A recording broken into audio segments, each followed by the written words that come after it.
I stood there, the appointment card crumpled tightly in my hand, staring at the calendar where my daughter-in-law had scribbled, "Cancelled, unnecessary." Her words rang in my ears. "You're overreacting, Mom." After years of taking care of everyone else, this was my thanks. She thought she could control my health, my choices, but she had no idea who she was dealing with. Now? Now I'm taking back everything she tried to steal, and it starts with her. We're about to begin, but if you'd like, share where you're joining from. It reminds me this story doesn't echo into silence, it lands somewhere real. Drop it in the comments, and don't forget to subscribe. The sunlight filtered weakly through the half-closed blinds as Gloria Myers stood in her tiny kitchen, a cup of decaf trembling slightly in her hand. The morning was quiet, too quiet for a Thursday. She tapped the folded appointment card against the counter, its faded blue ink reading, "Dr. Patel, 10:30 a.m., Thursday, March 6th. But the calendar on her fridge told a different story. A red X was scribbled across today's square in unfamiliar handwriting. Below it, in neat cursive, "Cancelled. Don't need it." Gloria stared, her jaw tightening. No one had asked her. The rumble of footsteps overhead signaled Amber's descent. Gloria turned, just in time to see her daughter-in-law glide into the kitchen, clad in gym leggings and a pastel fleece, sipping something green from a stainless steel tumbler. "Oh, you saw?" Amber chirped, not even looking up from her phone. "Don't worry, I took care of it. You're not wasting a copay on some unnecessary checkup." Gloria blinked. "I didn't cancel anything." Amber's smile was syrupy. "You're welcome. You don't need every little checkup just because it's on the calendar. You're overreacting, Gloria. Honestly." Behind her, Ryan hovered at the hallway edge, a paper grocery bag in his arms. He met his mother's eyes, briefly, and then looked away, mumbling something about needing to put the milk away. Gloria's throat felt tight, but she said nothing. She reached for the fridge door, steadying herself with one hand as she peeled the appointment card from under a magnet. It crinkled between her fingers. Amber exhaled dramatically. "We've got dinner with Paul and Jamie tonight, so maybe just relax today? Take a bath or something." Ryan shuffled past, avoiding eye contact. No one spoke as Amber drifted out of the room, phone still glowing in her hand. Gloria stared after her for a long moment, her knuckles white around the appointment card. An hour later, a familiar knock echoed through the townhouse. Two quick raps, a pause, and then one final knock. Nancy Bloom didn't wait for an answer. The door creaked open and her wiry frame appeared, sharp eyes sweeping the room like a nurse checking vitals. "Why weren't you at the clinic?" she asked flatly, tossing her keys on the side table. "I waited in the lobby for 20 damn minutes." Gloria handed her the crumpled card, then pointed silently to the fridge. Nancy stepped closer, read the red scrawl, and her jaw tensed. "She did this?"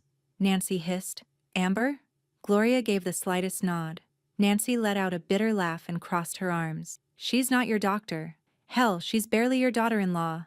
That woman wouldn't know compassion if it bit her on the ass." Gloria moved to the counter and opened a small notebook with a leather cover. She uncapped a black pen and wrote slowly. "March 6th, Dr. Patel appointment cancelled without my consent." Amber wrote on calendar. Ryan said nothing. Nancy looked over her shoulder. "You're logging it now?" Gloria nodded once. "Good," Nancy said. "Start tracking everything. Dates, times, pills, her little sabotage stunts, all of it." "She thinks I'm too old to notice," Gloria murmured. Her voice was calm but cold. "She thinks I'll just accept it." Nancy tilted her head, a slow smile forming. "And will you?" Gloria shut the notebook with a quiet snap. Her eyes, sharp as razors, didn't flinch. "Number watch me." Outside, the mail truck pulled up. Through the kitchen window, Gloria watched as the carrier slid envelopes into the slot and drove on. One envelope caught her eye. Large, white, official-looking. She stepped over and picked it up. Cleveland County Medical Access Review Board, her name printed in bold. She didn't remember signing up for any medical access review.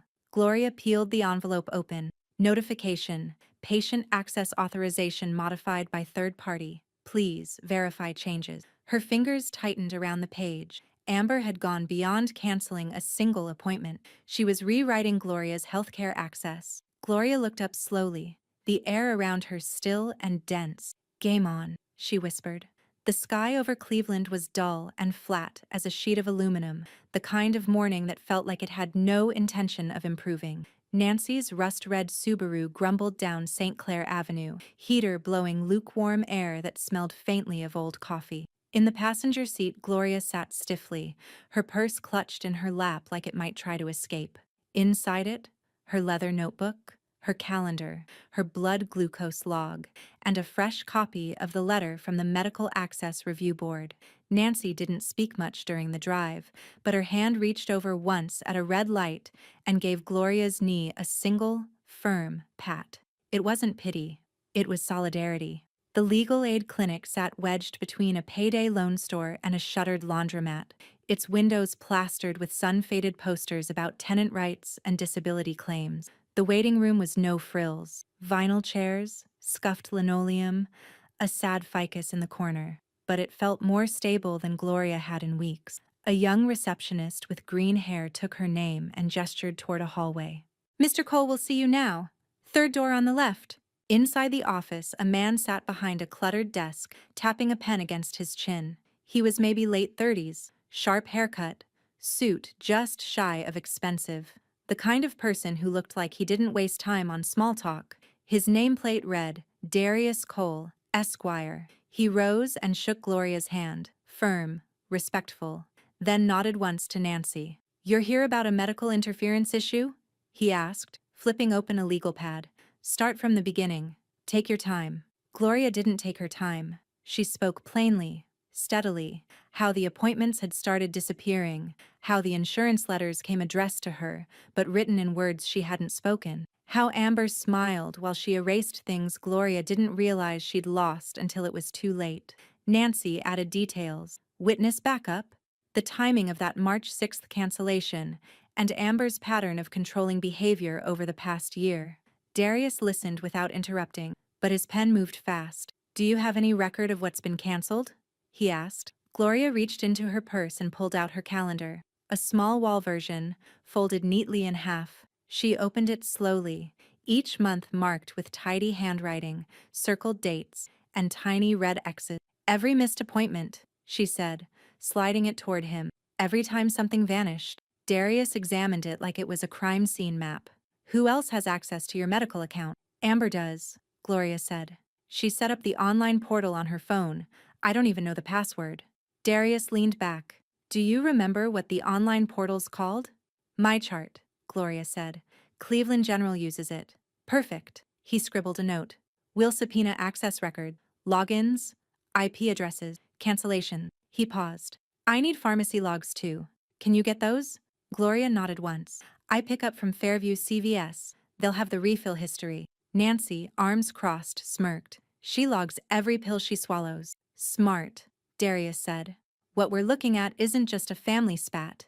It's obstruction, potential fraud, possibly elder abuse." Gloria met his eyes for the first time. "You really think that's what this is?" He didn't hesitate. "This isn't a misunderstanding. It's medical interference. And if she's using your insurance, it may also be theft." Outside the window, a city bus hissed to a stop.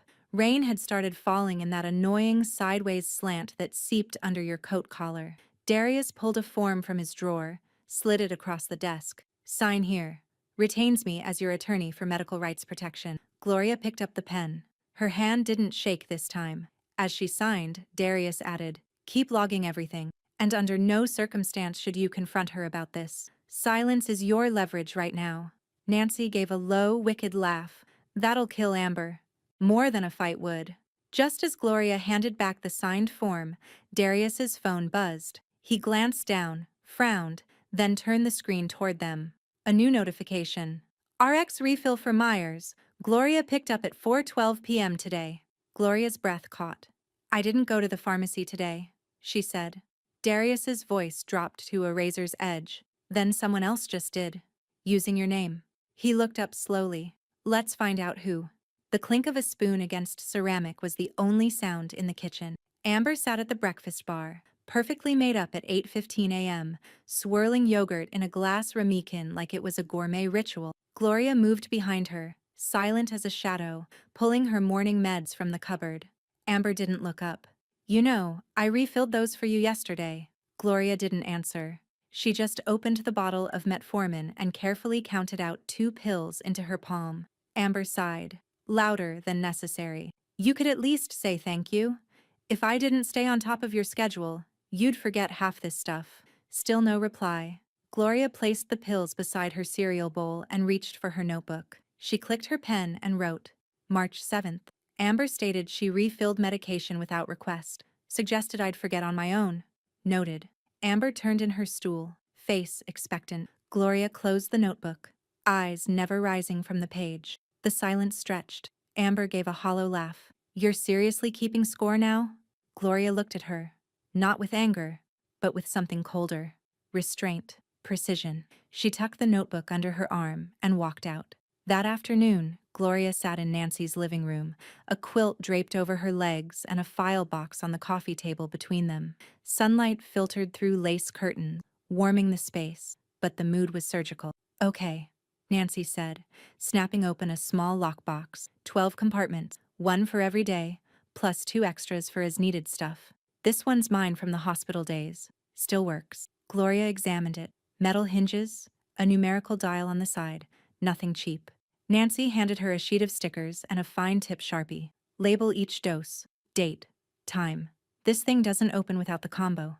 I'm in, Gloria said, then added, just don't forget the combo. That'd be poetic, but inconvenient. Nancy snorted. Already written in my will?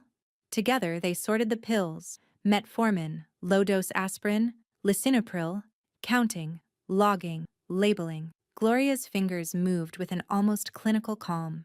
Do I call Darius with the refill data? Nancy asked. No, Gloria replied. I want a full week first. Every pickup, every discrepancy. She opened a new section in her notebook and wrote in steady block letters, prescription log, controlled access only. That night, dinner was awkward. Ryan asked how her day was. Gloria answered with 2 words, productive, quiet. Amber tried a different tactic. I hope you're not still upset about the appointment thing. I was just looking out for you. Gloria looked up from her plate and met her eyes calmly. We're past it. Oh, Amber said, blinking. Good. Because I saw a flyer today for a seniors' fall prevention class, and I thought. Gloria stood. She took her plate, rinsed it quietly in the sink, and left the room. Amber blinked again, stunned at the lack of pushback. Ryan looked down at his meatloaf like it held secrets. The next morning, Gloria visited Fairview CVS alone. She asked for her printed medication history. The clerk, a young man with sympathetic eyes, pulled it from the system and handed it over. She flipped through the pages. March 6th, refill pickup. Customer signature, A. Myers. Gloria felt her mouth go dry. Amber had signed for it. She took the sheet, folded it carefully, and placed it in a fresh folder labeled in all caps, chain of custody, meds that night. She slipped the folder into the hollow base of her sewing machine. Let Amber look. She'd never find it. 2 days passed. Silence bloomed like a wallflower. No sarcastic remarks from Gloria. No complaints. No arguments. Just measured, unnerving quiet. And Amber couldn't stand it. You're being weird, she snapped on the 3rd morning. Are you seriously giving me the cold shoulder over helping? Gloria didn't flinch. She simply opened her notebook in full view and made a fresh entry. Amber's face reddened. What are you writing in that damn thing? Still, Gloria said nothing. That evening, as Gloria sat in her room organizing her log, her phone buzzed. A text from Darius. Got something. Appointment log pulled from your MyChart. Multiple cancellations, all from her IP address. This is actionable. I'll walk you through next steps. Gloria stared at the screen, a smile playing at the corner of her lips. She didn't need to raise her voice. She just needed to keep writing. Gloria held the pill in her palm like it was something toxic. It was pale pink, oblong, smooth, and definitely not the round white metformin she'd been taking for over a year. She set it gently on a folded napkin, reached into her locked organizer, and retrieved another from her backup labeled bottle. The difference was obvious. Shape, color, even the imprinted code. Her breath caught. Not panic, not yet. But the silence in the kitchen shifted, suddenly thick with unease. She pulled out her phone, snapped 2 photos side by side, and then reached for the magnifying glass Nancy had given her weeks ago, for sewing, though they both knew better. She checked the code on the pink pill. H10. Not hers. Nancy answered on the second ring. Meet me in 10, Gloria said. Bring your old nurse eyes. 10 minutes later, Nancy stood in Gloria's living room with a flashlight between her teeth and a pill bottle in her hand. She dumped 2 pills onto the table and examined them closely. These aren't 500 milligram metformin, she said, her voice tight. This one's a diuretic. Wrong drug. Wrong class. Gloria's stomach churned. Nancy clicked her tongue. She's not just messing with your appointments anymore. This is straight up dangerous. Gloria retrieved her notebook, flipped to the new section marked Dosing Discrepancies, and began writing, word by word. Nancy muttered, She's gonna burn for this. I don't want flames, Gloria said. I want a record. The next stop was CVS. Gloria approached the counter with her new photos printed and clipped inside a manila folder. The pharmacist, older, bespectacled, slightly wary, examined them with a slow exhale. This one, Gloria pointed, is what I found in the bottle labeled for me. Do you have the bottle? Gloria nodded and slid it forward. The prescription label bore her name, but the pill inside didn't. The pharmacist adjusted his glasses. These were picked up March 6th. I didn't come in March 6th, Gloria said. He checked the computer. Signature was A. Myers. Of course, sir, she said, lowering her voice but not her intensity. You dispensed the wrong medication into a bottle with my name on it, handed to someone else. I need a record of that. Today. He hesitated, then nodded, disappearing into the back office. When he returned, he handed her a printed refill history, each pickup line time-stamped, each signed, each one since January signed by Amber Myers. Darius didn't need to be told twice. By the time Gloria texted him photos of the pills, the bottle, and the CVS record, he responded in under a minute. Got it. Filing with APS now. This is textbook medical neglect. Then another. Time to bring in Officer Ruiz. Officer Jenna Ruiz arrived the next morning. She stood just under 5'8", with a crisp uniform, curly dark ponytail, and the kind of notepad that meant business. Her badge gleamed under Gloria's foyer light as she flipped to a fresh page. I'll be documenting this as a suspected case of elder medical manipulation, she said after hearing the whole story. Based on what your attorney sent and what you've personally logged, this is actionable. Nancy, seated nearby, leaned forward. Amber's been using her insurance, her MyChart, her pills. What else does she need to steal before someone steps in? Ruiz's eyes were sharp but not unkind. The law moves slow, but it does move. Your documentation speeds it up. And this, she tapped the pill photos, is more than just abuse. It's medical endangerment. Gloria sat back, notebook in her lap. Will I need to testify? She asked. Eventually, Ruiz said. But for now, you just keep doing what you're doing. She looked around. And keep this place secure. If there's been one mistake in Amber's plan, it's underestimating you. After Officer Ruiz left, Gloria sat by the window with a warm cup of tea, her notebook open beside her. The pages were filling fast now. Pill logs, appointment records, screenshots, dates, a life reduced to data points, but a pattern was forming, and patterns were hard to argue with in court. She reached for the pill bottle one more time, turned it in her hand, inspected the label again. That's when she saw it. A tiny sticker she hadn't noticed before. A barcode. She peeled it back, and beneath it, a different name. Ashley Meyer. Not Amber. Ashley. Amber had used an alias. Gloria's hand trembled slightly. Not with fear. With fury. This wasn't just petty control anymore. This was fraud. And it was about to unravel. Gloria watched the cursor blink on the screen like a metronome for dread.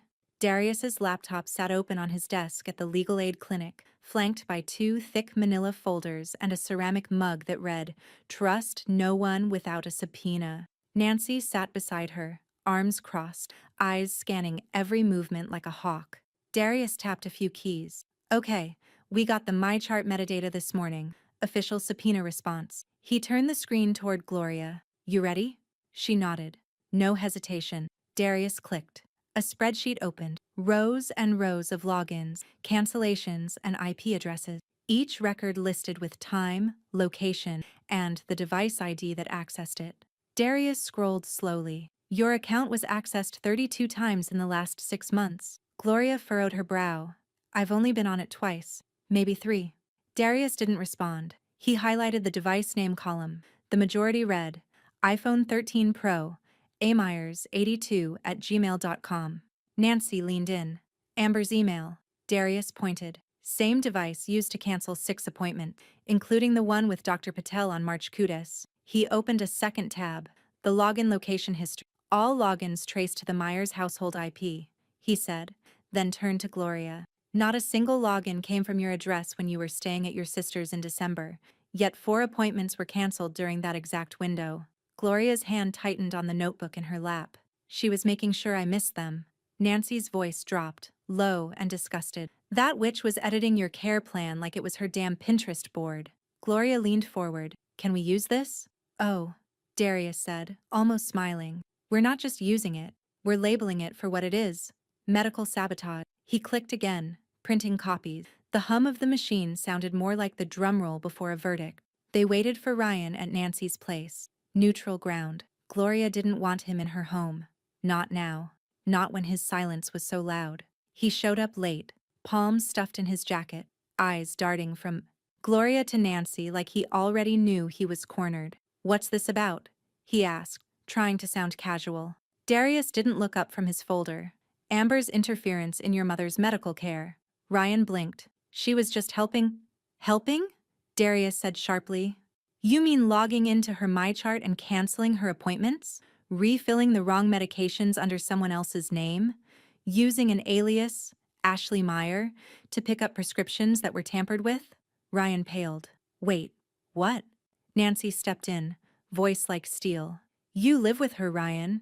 You saw the bottles. You heard the excuses. She said Mom was overwhelmed, he mumbled, eyes falling to the carpet. She said the logins were just to help with reminders, to streamline things. Amber didn't streamline, Darius said. She sabotaged. This isn't some gray area of good intention. She's deliberately compromising a vulnerable adult's medical access and autonomy. That's criminal. Ryan sat down slowly, hands in his lap, looking smaller than Gloria had ever seen him. I didn't know.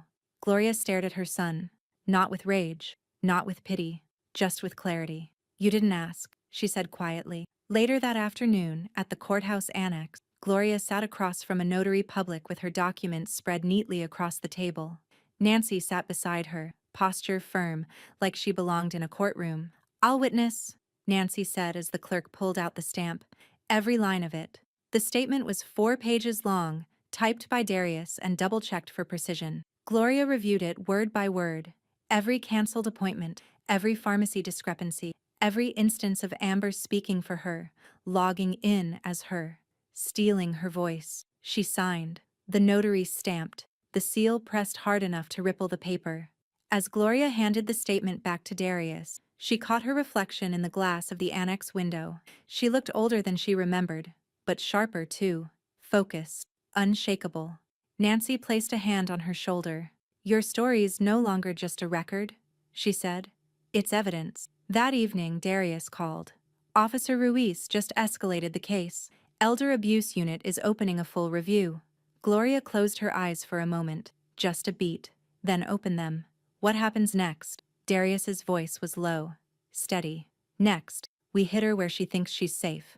Amber Myers was halfway through a sales meeting when the knock came. Her office door creaked open, and a woman in a charcoal blazer stepped inside, crisp envelope in hand. Amber Myers? Amber didn't look up from her laptop. Can it wait? The woman was unmoved. You've been served. The envelope landed softly on her desk, but the sound seemed to echo. Amber stared at it for a beat too long. Outside the conference room glass, her coworkers paused, eyes following the courier. As she strode out without another word, Amber peeled the flap open. Inside, summons, civil complaint, filed under elder abuse, medical interference, and insurance fraud. Filed by Gloria Myers, plaintiff, and Darius Cole, attorney of record. For a long time, Amber didn't move. Then her coffee mug shattered against the wall. Gloria heard the garage door slam before the front door burst open. Amber's heels struck the tile like a storm surge. You vindictive bitch! She screamed. Gloria sat in the sunroom, notebook open, pen already in hand. She didn't flinch. Amber's voice cracked. You think you're clever? Dragging me into court? Ruining my job? I've done everything for you. Gloria looked up, eyes calm. Start over. she said softly. Slower this time. Amber blinked, rage boiling behind her face. Gloria turned the page. Clean sheet. Titled it, March 12th, Home Confrontation, Direct Verbal Threat. You'll regret this, Amber spat. I'll make sure of it. Gloria noted the phrase, punctuating it with a small period. Continue. Amber pointed a trembling finger. You're ruining this family. You did that, Gloria said, tone flat as glass. I'm just documenting it. Nancy arrived 20 minutes later, carrying a paper bag with bananas, a rotisserie chicken, and 2 sleeves of ginger snaps. You all right? She asked after Gloria closed the front door behind her. Gloria nodded once. She screamed. I wrote, good, Nancy said, unloading the grocery. Screaming's loud, but ink is permanent. They sat in the kitchen. The rotisserie chicken steamed gently as they ate in silence. Nancy handed Gloria a fresh yellow folder labeled Defendant Communication. Start keeping her outbursts separate, she said. Judge might want to see those first. Gloria slid in the notes from the sunroom confrontation, sealed the folder shut with a satisfying click. That evening, Officer Ruiz knocked just after dusk, the brim of her patrol cap shadowing her eyes. Just checking in, she said. After the summons, I wanted to confirm you're safe. Gloria welcomed her in, offered tea. Ruiz didn't remove her belt, didn't sit, but she looked around the house, eyes scanning the layout like someone anticipating all angles. She threatened retaliation, Gloria said, handing her the latest notebook entry. Ruiz read it, nodded once. You did the right thing writing it down. Keep doing that. Then Ruiz stepped closer, her voice quieter now. Amber's record just changed. This summons triggered a protective services watch list. From now on, if she does anything, there's a paper trail. Good, Gloria said. She won't see it coming, Ruiz added. People like her never do. They assume no one's watching until the walls close in. Darius called just past 9. The case is building faster than I expected, he said. I've drafted counts for fraud, neglect, and medical access interference. The judge approved a preliminary review and granted us access to Amber's insurance billing. He paused. What she's billed under your name? Gloria, it's a lot. Gloria didn't ask for the total. Not yet. I want every charge, she said instead. Line by line. You'll have them tomorrow. He hesitated before adding, Are you prepared for what this might do to your son? Gloria's voice never wavered. Ryan made his choices, so did I. Later that night, Gloria added a new section to her notebook, Legal Strategy, Phase 2. Below it, she wrote one word in all caps, restitution. She underlined it twice. The house was quiet. Amber's car hadn't returned since the outburst, and somehow, that quiet was louder than the shouting had ever been. Gloria sat at the dining room table, bills and folders spread out like a war map. Her Medicare card was nowhere to be found. She'd checked every drawer, her wallet, her file box, even under couch cushion. It wasn't misfiled. It was missing. She looked again at the billing summary Darius had dropped off that morning. A highlighted line near the bottom stopped her cold. March 3rd. Preventive Wellness Exam. Patient, Gloria Myers. Location, Private Women's Health Associates Provider, Dr. Elaine Hartswell. Gloria had never been to that clinic in her life. She picked up the phone and called her insurance company. Can you confirm who used my insurance card for that visit? She asked the representative after verifying her identity.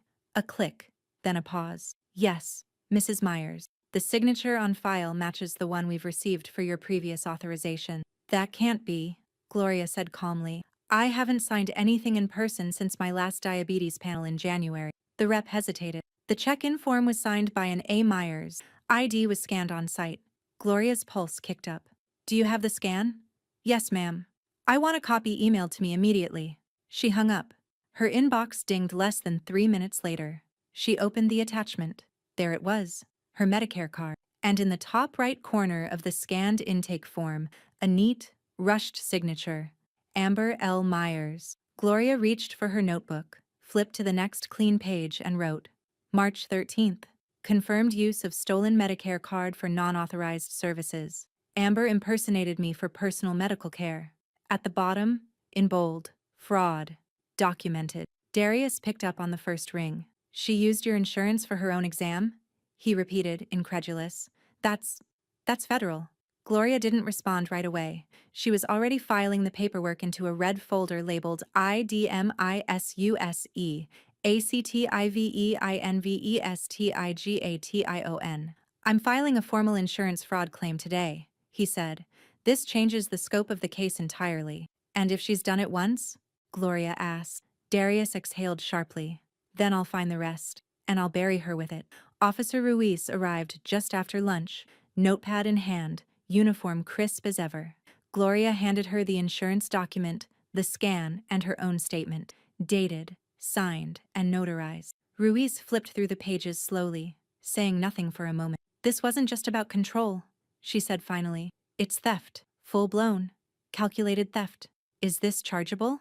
Gloria asked. Ruiz nodded. Absolutely. Identity theft and insurance fraud. I'll add this to your case report.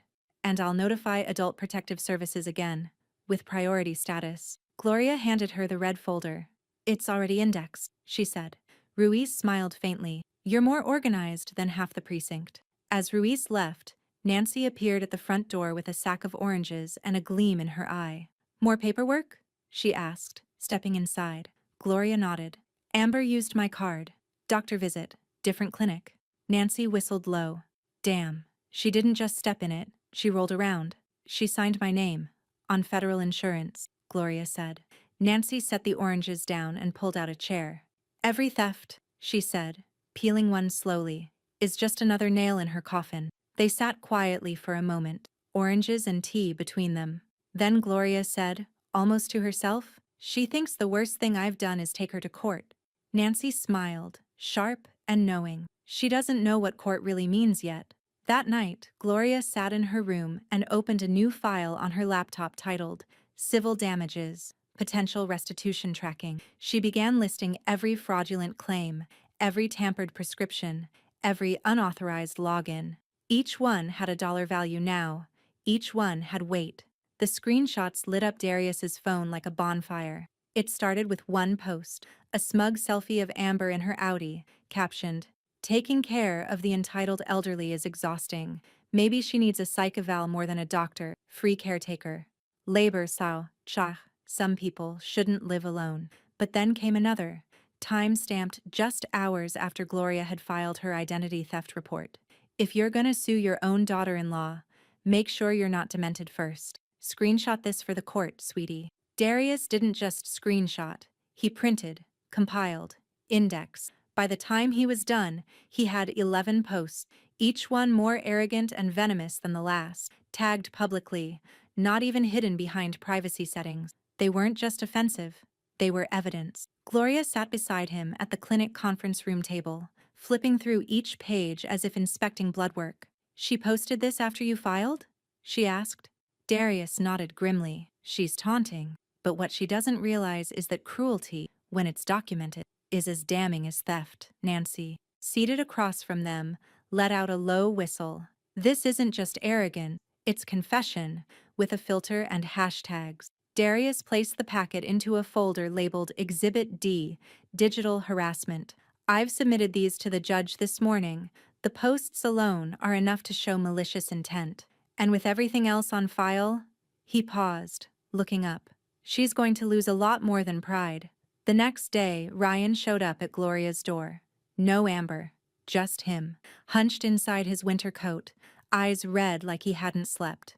Mom, he said, voice already cracking. Can we talk? Gloria opened the door without a word, walked to the kitchen, and sat. He followed like a shadow. I didn't know she was posting all that, he said. I didn't know about the insurance, or the pills, or the login stuff, I swear. You knew enough, Gloria said, not harshly, but firmly. She's spiraling. She thinks she's being attacked. Gloria raised an eyebrow. She committed crimes. She's being held accountable. Ryan sat down across from her, hands clasped like he was praying. She could lose everything. Her job, her license, our house. Your house? Gloria interrupted. On my stolen insurance? He went quiet. She said she was helping, he said finally, almost whispering. Gloria didn't blink. She was helping herself. A long silence stretched. Please, Ryan said. If you drop the case now. Gloria stood, slowly. No, she said. This isn't just about what she did to me. It's about the system she built to erase me. Appointment by appointment, login by login, pill by pill. Her voice didn't shake. Not once. Ryan looked down at the table, and when he stood, he looked older, smaller, like the weight of his complicity was finally settling in. He left without hugging her. Later that afternoon, Darius called. Judge just responded. She's not just allowing the complaint to proceed, she's scheduling a restitution hearing. Gloria closed her eyes, just for a moment, then opened them. When? 4 weeks. Will Amber know? She already does. Amber's reaction was nuclear. She stormed through the house that evening, voice hoarse from rage. "You're ruining our family!" she shrieked. Gloria, sitting on the couch with her notebook and a cup of tea, looked up calmly. "I'm recording this," she said. "You should stop." "You think the court's going to give you a medal for being manipulative?" "No," Gloria said, pen moving. "They'll give me a check." Amber lunged, knocking a photo frame off the side table. It crashed, splintered. Gloria stood slowly, never raising her voice. "Touch one more thing," she said, "and I'll have Officer Ruiz on your doorstep before you can finish your tantrum." Amber stopped, breathing hard. Gloria picked up the broken frame. Inside it, a photo from 10 years ago. Gloria, Ryan, and Amber, smiling on a pier. She placed it face down on the table. "Some things don't get repaired," she said. "This is one of them." The petition arrived in a pale blue folder delivered by a neutral-faced clerk from probate court. Petition for guardianship, filed by Amber L. Myers. Reason: diminished cognitive capacity, memory impairment, unsafe to live alone. Gloria read every word twice, then set the folder down gently on the table. Nancy stared at her from across the kitchen, the veins in her neck rising like cables. "She's saying you're incompetent?" "She's saying I don't remember," Gloria said evenly. "She's about to wish I didn't." At the legal aid office, Darius held the petition with 2 fingers like it was a biohazard. "She really filed this?" he muttered, flipping the pages. "After everything?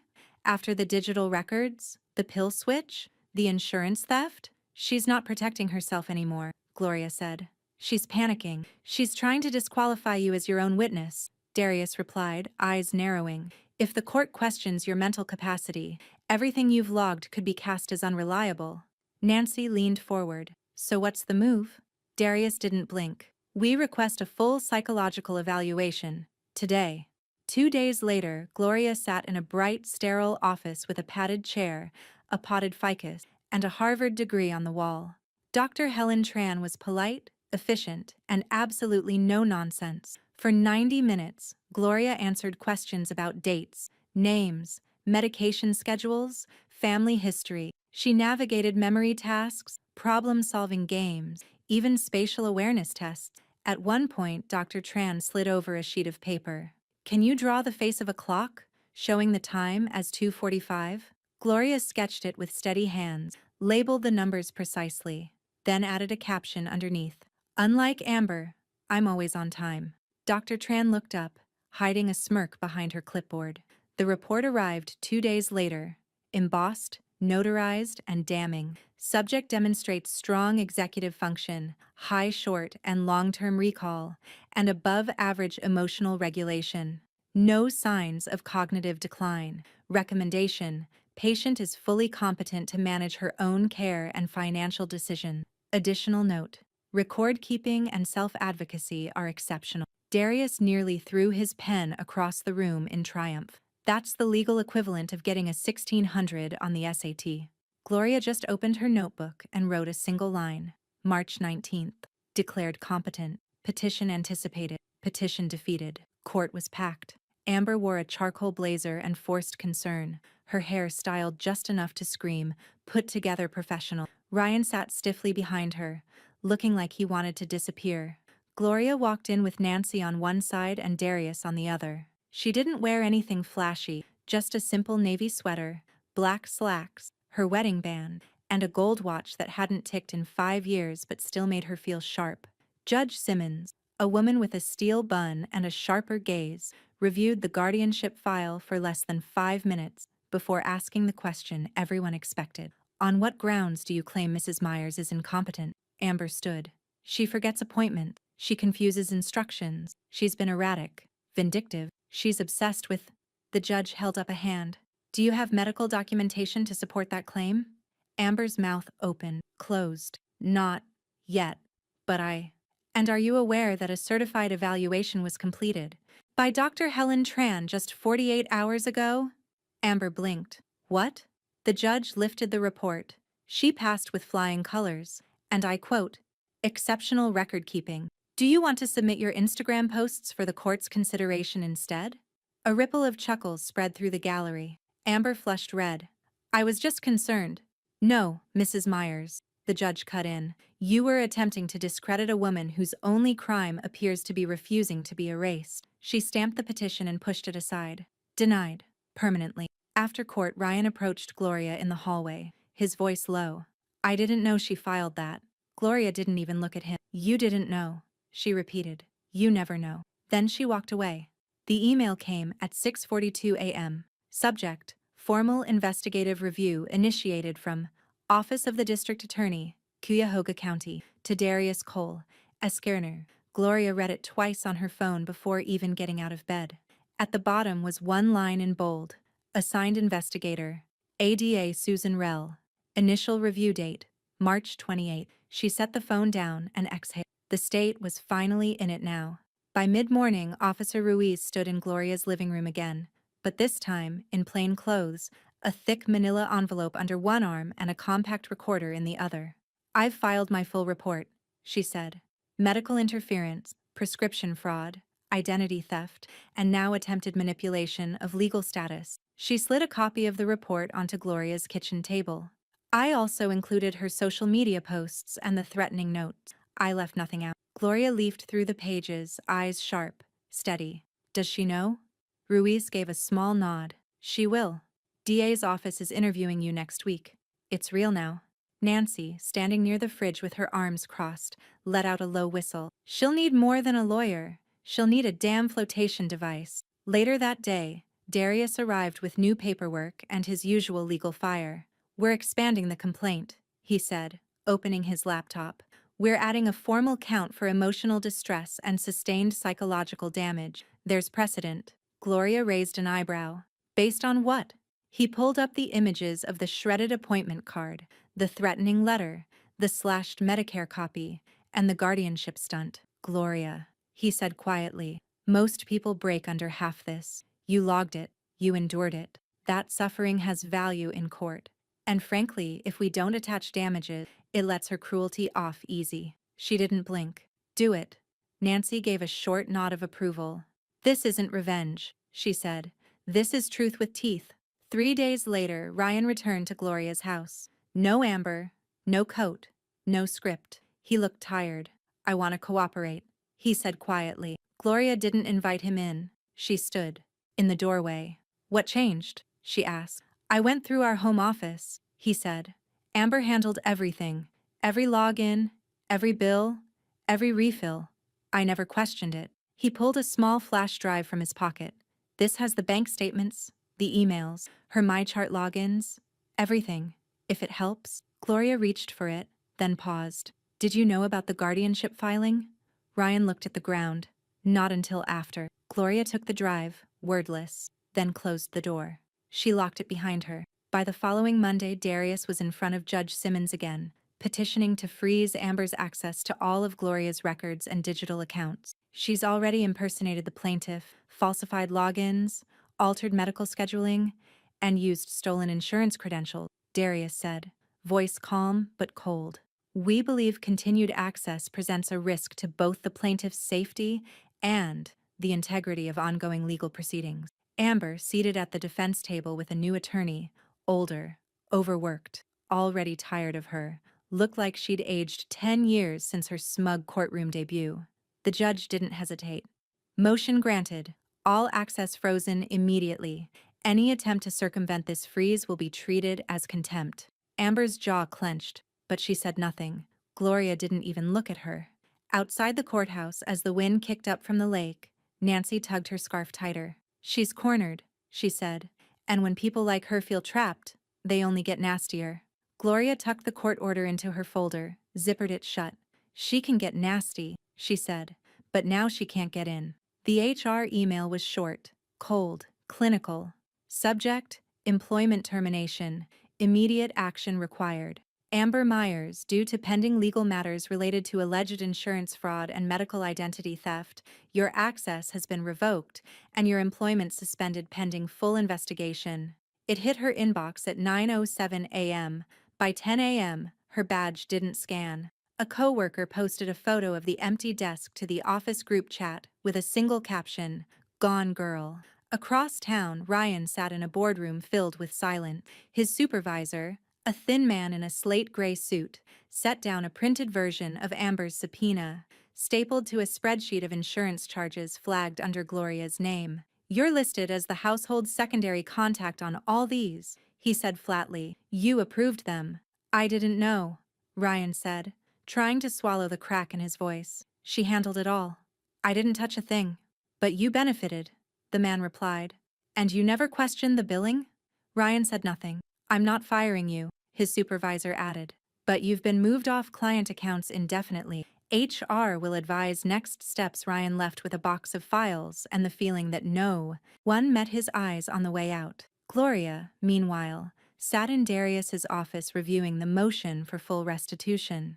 It was 7 pages long, precise and surgical. Every fraudulent charge, every falsified refill, every act of digital interference. Darius had itemized it down to the dollar. "This number's going to sting," he said, tapping the final total. "Restitution, legal fees, psychological evaluation costs, insurance penalty. We're going all in." Gloria traced the number slowly with her finger, then set the page down. "She took pieces of my life one by one," she said. "I'm taking them back in a lump sum." At her next primary care visit, Gloria filled out a single form at the front desk. Medical proxy update. New authorization, none. Patient directs own care. The nurse reviewed it twice. "You sure you don't want to add a backup?" "I've been my own backup for years," Gloria said. Officer Ruiz showed up on a crisp Thursday afternoon with a document in hand and her usual no-nonsense posture. "Restraining orders approved," she said, handing it to Gloria. "Amber's barred from contact, direct, digital, or third party." Gloria scanned the text. "Enforceable today?" "Already filed," Ruiz said. "She can't come near you." Period. Nancy, standing behind her with 2 plastic grocery bags, let out a low whistle. "Takes a lot to get barred in Ohio." Gloria folded the restraining order in half and tucked it into her organizer. "Takes even more to get me to need one." Nancy grinned and raised a bottle of sparkling cider she'd tucked under her coat. "To freedom," she said, uncapping it with a dramatic pop. "They thought you were frail." She handed Gloria a glass. Gloria raised it in return. "I'm ferocious." They clinked. That night, Gloria sat on her back porch with a fleece blanket over her knees and the scent of lake wind drifting up from across town. A robin hopped along the fence. The sun dropped low. She opened her laptop and clicked into the CIVILDAMAGES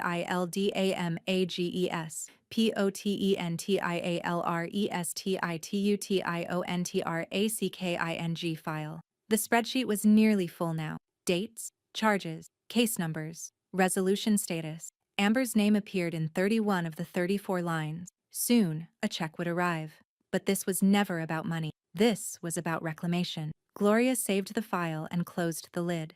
The future was no longer something being stolen, it was hers again. The courtroom was standing room only. Community members filled the benches, nurses from the senior center, a few folks from Gloria's church group, even the Fairview CVS tech who'd helped Gloria pull her prescription records months ago. A quiet army, eyes forward. Amber walked in 5 minutes late, wearing a black suit 2 sizes too big and a hollowed-out stare. Her new attorney followed behind, clutching a briefcase like it might protect him. Darius stood alone at the plaintiff's table, sleeves rolled, binder tabs like teeth. Didn't look over at Amber once. Judge Simmons entered. "All rise." Everyone stood. Everyone sat. "Today we hear final testimony in case number 22, CV4418, the clerk announced. "Myers versus Myers." Darius began with precision, not passion. He didn't need fire. He had facts. "Your Honor, the defendant, Amber Myers, engaged in a documented campaign of medical interference, insurance fraud, digital impersonation, and psychological abuse, all under the false guise of care." He moved to the evidence cart. "This binder contains Pharmacy signatures forged in the plaintiff's name, social media posts demonstrating malice, MyChart access logs traced to Amber's phone, and a guardianship petition deemed fraudulent by both the court and a licensed psychologist. He handed the binder to the bailiff. It hit the judge's bench with weight. Darius turned. "And now, Your Honor, the plaintiff is ready to speak." Gloria stood slowly. She walked to the witness stand on her own. No cane, no hesitation. Sworn in, seated, calm. Her voice was quiet but clear. "She told me I was overreacting, that I didn't need appointment, that I was confused. But I wasn't." She looked at the judge, steady. "She deleted my care. One click at a time." Darius approached. "Mrs. Myers, did you ever consent to Amber managing your medical care?" "No." "Did you grant her permission to access your Medicare information?" "No." "Did you instruct her to cancel your appointments?" "Never." "And who filled those prescriptions?" "Amber." "Who signed the pharmacy slips?" "Amber." "And who's been logging it since December?" Gloria lifted her notebook. "I have." The room was so quiet you could hear the creak of the judge's chair as she leaned forward. Amber's lawyer stood. He looked at Ryan, seated in the back. "I call Ryan Myers to the stand." Ryan approached slowly, eyes sunken, hands twitching slightly. "Mr. Myers," the lawyer said, "you lived with both parties. Can you speak to the reality of this situation? Did your wife abuse your mother?" Ryan opened his mouth, closed it, then whispered, "I don't know what to call it, but I didn't stop it." "Did you know it was happening?" "I ignored it." Amber's mouth opened in shock. "Ryan," the judge slammed the gavel. "You'll remain silent, Mrs. Myers." Darius didn't even bother to smile. An hour later, Judge Simmons returned from chambers with a written decision and she spoke without theatrics. "This court finds that the defendant knowingly and willfully engaged in fraudulent, harmful, and malicious acts against the plaintiff. We grant full restitution in the amount requested, plus legal fees and damages related to emotional distress and medical risk." Amber's breath caught audibly. "Effective immediately," the judge continued, "Ms. Myers will begin repayment under court-monitored wage garnishment. Attempts to interfere will result in contempt charges." Amber's attorney slumped. Amber stared straight ahead, eyes dry, lips pressed so tight they turned white. The gavel dropped. Judgment entered. Court is adjourned. Outside, reporters waited with cameras, and someone handed Gloria a bouquet of daisies. Nancy whispered, "You just wrecked her life. Neatly, permanently." Gloria didn't grin, didn't gloat. "I just wanted mine back," she said. The bankruptcy filing came 2 weeks after the judgment, Chapter 13, filed quietly, no press release, just a grim PDF attached to an email from Amber's third attorney. Gloria read it once, then again. No rage, no thrill, just closure. In the filing, $62,000 in court-ordered restitution, $14,300 in legal penalty, $7,800 in unpaid insurance clawbacks, a wage garnishment order attached to every paycheck for the next 7 years. A note from the trustee explained, non-dischargeable debts due to proven fraud. Amber couldn't walk away from it. She could only pay. The first restitution check arrived in an envelope with the state seal and a line of barcode digit. Amount, $217.38. Memo, wage disbursement, case number 22-CV-4418. Gloria didn't cash it right away. She placed it gently on the mantel, beneath the photo of her late husband and the red folder that had started it all. She stared at it for a long while, not because it was money, but because it meant the court believed her. The world had put it in writing. By the second check, the routine had become strangely comforting. Open envelope, scan amount, log deposit, file copy and binder. Each time, she scribbled one quiet line in her notebook. Repayment received. Recovery ongoing. Nancy noticed the stack building by the toaster one morning. "You keeping all of them?" "For now," Gloria said. "They're proof." Nancy raised a brow. "Of what?" Gloria looked up. "That she couldn't erase me." 3 weeks after the hearing, Ryan came by. Not to plead, not to excuse, just to say what he hadn't before. "She's staying with her sister now," he said, standing on Gloria's porch with a paper coffee cup and a guilt-stained stare. "We're filing papers." Gloria stepped out, folding her arms. "Divorce?" He nodded. "I should have seen it. What she was doing. What I let her do." Gloria didn't nod, didn't soften. "You saw pieces," she said, "and you looked away." Ryan didn't argue. "She used our address to open a new credit line," he said quietly. "Used your name as a reference, even after everything." Gloria closed her eyes briefly. "You'll tell Darius," she said. "I already did." He handed her the coffee. "It's black. No sugar." She took it. Not as forgiveness, just as fact. Officer Ruiz stopped by that afternoon. She stood at the kitchen counter, flipping through the finalized garnishment order like it was a case study. "She gambled with your health," she said. "Now she's bankrupt." She paused, tapping the paper. "And you're solvent, stronger than ever." Gloria didn't smile, but something settled in her shoulders. "She never thought it would cost her," she said. "She thought your silence was weakness," Ruiz replied. Nancy, who'd just walked in with a tote full of soup cans and mail, chimed in. "She thought you'd go quietly." Gloria looked at them both. "Instead, I made her pay loudly." Ruiz reached for her badge, clipped it back to her belt. "We don't always get endings like this," she said. "Most folks never document. They crumble. But you came out with files and fire." She headed for the door. Gloria called after her. "Ruiz?" The officer turned. "Thank you," Gloria said simply. Ruiz's reply was soft. "Number, thank you. You reminded the system what a fight looks like when it's clean, cold, and written down."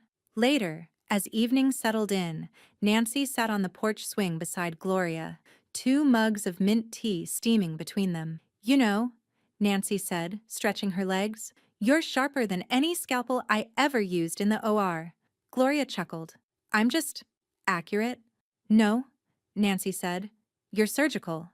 They clinked mugs, and for the first time in months, Gloria didn't feel like she was holding her breath anymore. She felt restored. The podium was too tall. Gloria adjusted the mic with calm precision, hands steady, navy blazer sharp against the stage lights. The conference banner above her read, "Empowerment through Autonomy, Seniors Leading the Way."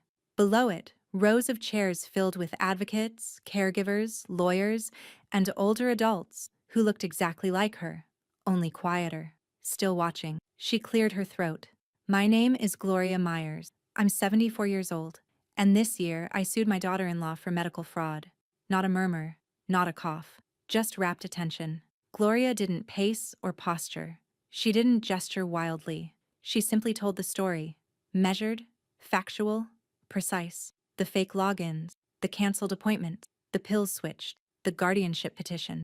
"I started by writing things down, not because I thought it would go to court, because I knew no one would believe me unless I could prove it." She held up a slim red notebook, not for drama, just for proof. "I never raised my voice," she continued. "She expected a fight. Instead, I gave her the truth. And then I let the law speak for me." Silence hung a beat too long. Then came the sound of hands, slow, then louder, swelling. A full standing ovation. Gloria blinked once, then smiled. Not for herself, but because it meant others had heard. 2 days later, the Cleveland Register ran a Sunday feature under a bold headline, "Senior Outsmarts Daughter-in-Law in Courtroom Showdown" subheading. Her voice was quiet. Her records weren't. There was a photo. Gloria at the conference, mid-speech, notebook in one hand, and a steel-gray streak falling across her cheek. Dignified, undeterred. Nancy clipped it and slid it into a plastic sleeve. "For the scrapbook," she said, handing it over with a wink. "You went viral." Modestly, Gloria laughed. "That headline makes me sound like a sitcom plot." Nancy shrugged. "The best justice stories do."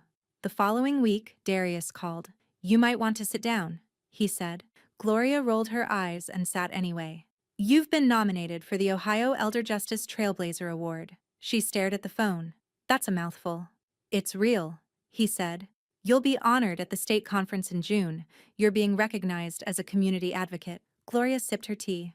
"I didn't do it for recognition." "I know," Darius said. "That's why they're giving it to you." The mail came late that Thursday. Most of it was junk. Cable ads, coupons, the usual. But one envelope stood out. Thick paper, no return address, handwriting she hadn't seen in weeks. Amber's. Nancy spotted it on the counter. "You going to open it?" "No," Gloria said, without even a glance. "I'm going to return it." She walked it straight to the mailbox, wrote in neat capital letters across the front. "Return to sender. No forwarding." Nancy watched from the porch, arms folded. She really thought you'd miss her voice. Gloria tucked her hands in her coat. She never learned how dangerous silence could be. That night they sat in Gloria's living room, soft jazz on the stereo, her laptop glowing open on the coffee table. The spreadsheet was done. Case files closed. Darius had said she could rest, but Gloria didn't feel finished. She clicked open a new document, blank. Titled it, What I Wish I Knew Before They Called It Caregiving. Nancy peered over her shoulder. Another record? A guide, Gloria said. So the next woman like me doesn't have to learn the hard way. Nancy raised her glass of cider again. Told you silence could be deadly. Gloria clinked her glass with hers. Only when it's sharp, she said. The wind off Lake Erie was sharp enough to sting. Gloria liked that. It kept her awake. She sat on a bench just beyond the bluffs, fleece blanket wrapped around her knees, Nancy beside her with a thermos full of ginger tea and an old fishing hat pulled low to shield her eyes. It's too damn cold for sentiment, Nancy muttered, pouring them each a cup. That's why I picked today, Gloria replied. The lake stretched wide and endless before them, gray-blue with white caps that flashed like teeth. Her hair whipped across her cheek, and she let it. They sat in silence for a long moment, not because they had nothing to say, but because sometimes peace wasn't loud. Then Gloria's phone buzzed. Darius. She answered on speaker, voice already bracing. It's done, he said. The DA's office finalized charges, fraud, identity misuse, coercive interference. No appeal filed, no deals made. She's stuck with it. Nancy let out a low exhale. Gloria closed her eyes and breathed in the cold. I'll mark it down, she said. Back home, she pulled her paper calendar off the hook and flipped to the new month. April. For the first time in 2 years, the boxes weren't blank. She picked up her pen and wrote in block letters. April 4th, physical therapy. April 11th, blood panel.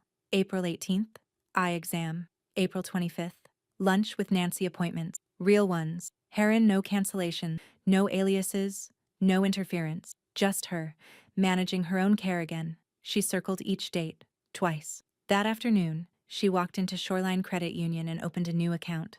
The manager was polite, younger than her youngest niece, and didn't ask unnecessary questions. Gloria signed her name cleanly, requested paper statements, and declined overdraft protection with a knowing smirk. Name on the account, Gloria A. Myers. Only name, only signature. I'll handle everything myself, she said. The manager nodded. I believe you. That night, her blog post went live. She titled it, Don't Cancel Me, Cancel Her Comfort. She didn't hold back. She told the story again. But this time, it wasn't just about survival. It was about warning, about watching for the signs, about what happens when a caretaker's kindness turns into control. By morning, it had over 40,000 views. By afternoon, 65. She opened the comments section cautiously, tea in hand, breath steady. Some were angry, some were weeping. One caught her eye. My mom's nurse canceled her meds and said she was too dramatic. I thought I was overreacting when I got suspicious. I read your post, and now she's safe. You made me fight for her. Thank you. Gloria didn't respond publicly. She didn't need to, but she printed it, slid it into her red folder and underlined the phrase, You made me fight. The sun dipped low again. Nancy stopped by with cinnamon scones and a look that said she was proud without needing to say it out loud. Gloria raised her cup. To full custody of my future. Nancy toasted her back. And full eviction of parasite. They laughed. Then Gloria said, more to herself than anyone. She canceled my doctor appointment and said I was overreacting. She took a long sip of tea. So I prescribed her a lifetime of legal misery. Nancy burst into a cackle, half snorted her tea. Gloria didn't laugh. She just turned the page of her calendar to May. Already penciled in were 5 new appointments, a weekend book fair, and a community board meeting on elder rights. Because she wasn't just back, she was building forward, quietly, sharply, and no one would ever cancel her again.